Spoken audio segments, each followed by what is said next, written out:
ഇന്ത്യയിൽ ജീവിക്കുന്ന എല്ലാവരും ഹിന്ദുക്കളല്ല. പക്ഷെ നിരീശ്വരവാദിയെ എന്തുകൊണ്ട് നമ്മൾ ഹിന്ദു എന്ന് വിളിക്കുന്നു? തീർച്ചയായും നമുക്ക് ചോദിച്ചറിയാം ബിജുവിനോട്.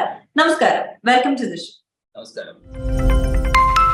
ഇങ്ങനെ പിന്നെങ്ങനെ നമ്മൾ ഇന്ന് കുറച്ചൊന്ന് കോൺട്രവേഴ്ഷ്യൽ ആയിട്ടുള്ള ഒരു ടോപ്പിക്കാണ്, കുറച്ച് എല്ലാവരും ചർച്ച ചെയ്യാൻ ആഗ്രഹിക്കുന്ന ഒരു വിഷയമാണ്. അതായത് ഹിന്ദു സംസ്കാരം എന്ന് പറയുന്നതിൽ ഒരുപാട് ആശയങ്ങളും 33 കോടി ദൈവങ്ങളും ഒക്കെ ഉണ്ടെന്നുണ്ടെങ്കിലും അവിടെ നിരീശ്വരവാദികളുടെ എണ്ണം കൂടുന്നുണ്ട്. എന്തുകൊണ്ട് നിരീശ്വരവാദിക്ക് ഒരു വിഭാഗം വേണമെന്ന് ശ്രീ ബിജു അഭിപ്രായപ്പെടും? ഇത് ചർച്ച ചെയ്യാനായിട്ട് നമുക്ക് ആദ്യം ഒരുപാട് കൊല്ലം പിന്നിലേക്ക് കൊണ്ടുവരും.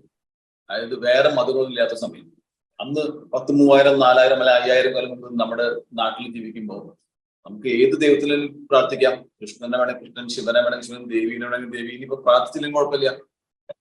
അങ്ങനെയാ നമ്മള് ഭാരത സംസ്കാരം എന്ന് പറഞ്ഞാൽ അതായിരുന്നു. എങ്ങനെ വേണമെങ്കിൽ ചോദിച്ചാലും കുഴപ്പമില്ല, ആരും ഒന്നും ചോദിക്കാനും പറയാനുണ്ടായിരുന്നില്ല. അങ്ങനെ ഇരിക്കുമ്പോഴാണ് ഈ എബ്രഹാമിക് റിലിജിയൻ വന്നത്. ക്രിസ്ത്യാനിറ്റി ആയാലും ഇസ്ലാം ആയാലും അവര് വന്നപ്പോ പറഞ്ഞു, നിങ്ങൾ ചെയ്യുന്നതൊക്കെ തെറ്റാണ്, ഞങ്ങളുടെ ദൈവം മാത്രം ദൈവം എന്ന് പറഞ്ഞു. അപ്പോ ക്ലാസിഫിക്കേഷൻ വന്നു. അതുവരെ നിങ്ങൾ ഏത് ദൈവത്തിനെ പ്രാർത്ഥിച്ചാലും ആർക്കും ഒരു കുഴപ്പമുണ്ടായിരുന്നില്ല, പ്രാർത്ഥിച്ചില്ലെങ്കിലും കുഴപ്പമുണ്ടായിരുന്നില്ല. നിരീശ്വരവാദി ഹിന്ദു ആയിരുന്നു 2000 കൊല്ലം മുമ്പ്. കാരണം അന്ന് നിരീശ്വരവാദി വന്നിട്ട് നമ്മളോട് അമ്പലത്തിൽ പോകാൻ പാടില്ല എന്ന് പറയുന്നില്ല, നിങ്ങളുടെ ചെയ്യുന്ന രീതി തെറ്റാന്ന് പറയുന്നില്ല. അദ്ദേഹത്തിന്റെ ഭാര്യ കഴിക്കുകയായിരുന്നു. ഇപ്പോ ഈ ഹിന്ദുവായിട്ട് ജനിച്ച ഒരു നിരീശ്വരവാദി പറയുന്നത് നിങ്ങൾ ദൈവത്തിൽ വിശ്വസിക്കാൻ പാടില്ല. അപ്പൊ അയാൾ ഹിന്ദുസ്ഥിന്ന് പുറത്തുപോയി.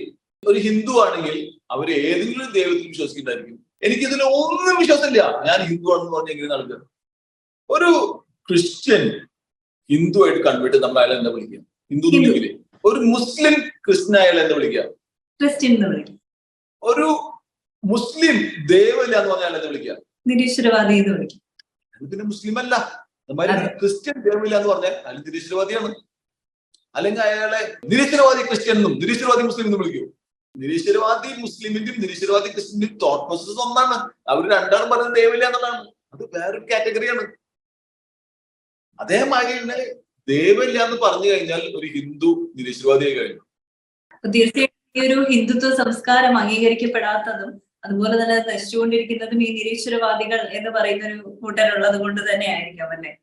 ആ ഒരു സംസ്കാരം അത്രമാത്രം വളരാൻ. അത് വളരെ ക്ലിയർ ആയിട്ടുള്ള ക്വസ്റ്റൻ ആണ്. കാരണം എന്താ പറയുക, ഇപ്പൊ നമ്മള് ഹിന്ദുത്വത്തിൽ നിന്ന് ഒരാൾ ക്രിസ്ത്യനായി, അയാൾ ക്രിസ്ത്യനെ കഴിഞ്ഞാൽ അയാൾ നമ്മുടെ അമ്പലം ഭരിക്കാൻ നമുക്ക് സമ്മതിക്കും.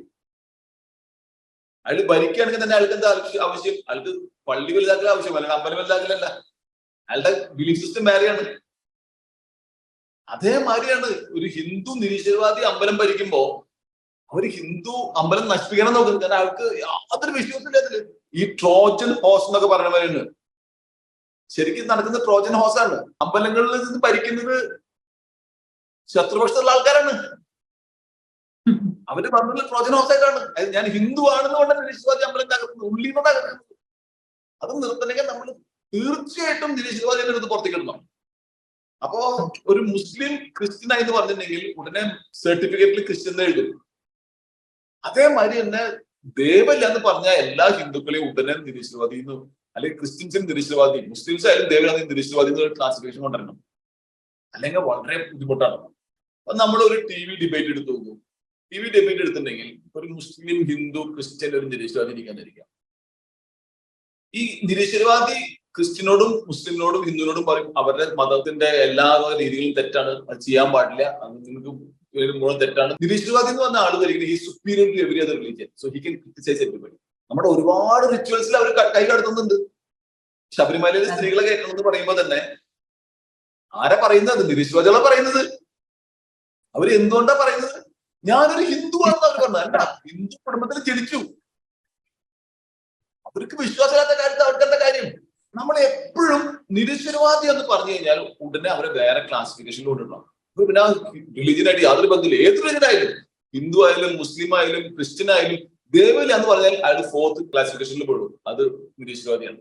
അങ്ങനെ വന്നു കഴിഞ്ഞാൽ അയാൾക്ക് ബാക്കിയുള്ള റിലീജിയനിലൊന്നും ഇടപെടാൻ പറ്റില്ല. നമ്മുടെ റിലീജിയൻ പ്രൊട്ടക്ട് ചെയ്യാൻ പറ്റാത്തത് എന്താ വെച്ചിട്ടുണ്ടെങ്കിൽ, ഇപ്പൊ നമ്മൾ പ്രത്യേകിച്ച് ഇന്ത്യയിൽ ഹിന്ദുക്കളുടെ അമ്പലങ്ങൾ മാത്രമാണ് നിരീശ്വരവാദികൾ കൺട്രോൾ ചെയ്യുന്നത്. ബാക്കി ക്രിസ്ത്യൻസിന്റെ മുസ്ലിംസിന്റെ അവർ ബിലീവേഴ്സാ കൺട്രോൾ ചെയ്യുന്നത്.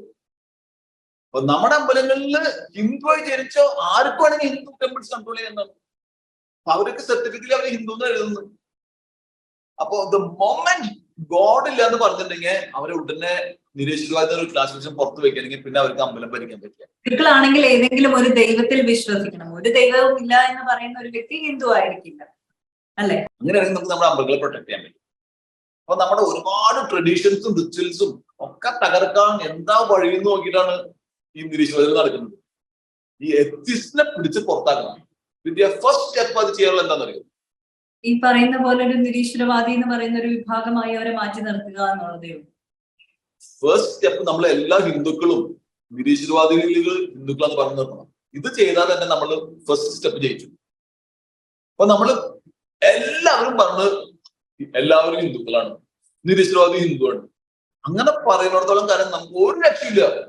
നമുക്ക് നമ്മുടെ എനിമി ആരാണെന്ന് അറിയുന്നില്ല. നമ്മുടെ എഗെയിൻസ്റ്റ് ആയിട്ട് വർക്ക് ചെയ്യുന്ന ആരാന്ന് പോലും നമുക്ക് അറിയുന്നില്ല. കാരണം ഈ നിരീശ്വരവാദികളെ നമുക്ക് എഗെയിൻസ്റ്റ് ആയിട്ട് വർക്ക് ചെയ്യുന്നു. ഹിന്ദുയിസം സംരക്ഷിക്കണമെങ്കിൽ ആരെങ്കിലും നിരീശ്വരവാദികളെ എടുത്ത് പുറത്തുവിടണം. ദൈവങ്ങളിൽ വിശ്വാസമില്ല ആൾക്കാർക്ക് അമ്പലങ്ങളിൽ എന്താ കാര്യം? ശരിയല്ലേ? ഹിന്ദു ദൈവങ്ങളിൽ വിശ്വാസം ഉണ്ടെങ്കിൽ മാത്രം ഹിന്ദു ആവുന്നുള്ളൂ, അല്ലെങ്കിൽ ഹിന്ദു അല്ല. അപ്പൊ എങ്ങനെയെങ്കിലും നമ്മൾ ഒരുപാട് ഹിന്ദുക്കളുണ്ട്, എല്ലാവരും കൂടിയിട്ട് ഒരു ക്ലാസിഫിക്കേഷൻ കൊണ്ടുവരണം. അത് വന്നില്ലെങ്കിൽ ഹിന്ദുവിസത്തിന് വളരെ ബുദ്ധിമുട്ടാണ്. വ്യക്തമാണ്. തീർച്ചയായിട്ടും ഇത് ഇന്ത്യയാണ്. അതുകൊണ്ട് തന്നെ ഓരോ ആശയത്തിലും ഓരോ താല്പര്യത്തിലും വിശ്വസിക്കാനുള്ള സ്വാതന്ത്ര്യം ഓരോ വ്യക്തിക്കുമുണ്ട്. ഈശ്വരൻ ഉണ്ട് എന്ന് വിശ്വസിക്കാൻ ഒരു വിഭാഗത്തിന് സാധിക്കുമ്പോൾ ഈശ്വരൻ ഇല്ല എന്ന് വിശ്വസിക്കാൻ മറ്റൊരു വിഭാഗത്തിനും സാധിക്കുന്നുണ്ട്. അപ്പൊ തീർച്ചയായിട്ടും നിരീശ്വരവാദം എന്ന് പറയുന്നത് മറ്റൊരു വിഭാഗമാണ്. അതിനെ അങ്ങനെ തന്നെ പരിഗണിക്കുകയാണ് എങ്കിൽ മാത്രമേ നമുക്ക് ഓരോ സംസ്കാരത്തെയും മുന്നോട്ട് കൊണ്ടുപോകാനായി സാധിക്കുകയുള്ളൂ. ഇപ്പൊ ഒരു ക്രിസ്ത്യൻ ആയാലും മുസ്ലിം ആയാലും ഹിന്ദു ആയാലും നിരീശ്വരവാദിയാണെങ്കിൽ അത് നിരീശ്വരവാദിയാണ് എന്ന് തന്നെ അറിയപ്പെടുകയാണെങ്കിൽ ഓരോ സംസ്കാരവും ഓരോ മതങ്ങളും കൂടുതൽ സംരക്ഷിക്കപ്പെടുകയും ചെയ്യും. അവർക്ക് അതിൻ്റെതായ ആരാധനയുടെ എല്ലാവിധ ആദരവും കിട്ടുകയും ചെയ്യും. ഇത്തരത്തിലുള്ള ഒരുപാട് ടോപ്പിക്സ് ഒക്കെ ആയിട്ടാണ് നമ്മൾ ഓരോ തവണയും വീഡിയോ അപ്ലോഡ് ചെയ്യുന്നത്. ഇതുവരെ ചാനൽ സബ്സ്ക്രൈബ് ചെയ്തിട്ടില്ല എന്നുണ്ടെങ്കിൽ ഇപ്പോൾ തന്നെ സബ്സ്ക്രൈബ് ചെയ്യുക. അതോടൊപ്പം തന്നെ ശ്രീ ബിജുവിന്റെ അറിവിനും ആശയങ്ങൾക്കും ഒക്കെ നന്ദി അറിയിച്ചുകൊണ്ട് മറ്റൊരു ടോപ്പിക്കുമായി കണ്ടുമുട്ടാം. നന്ദി, നമസ്കാരം.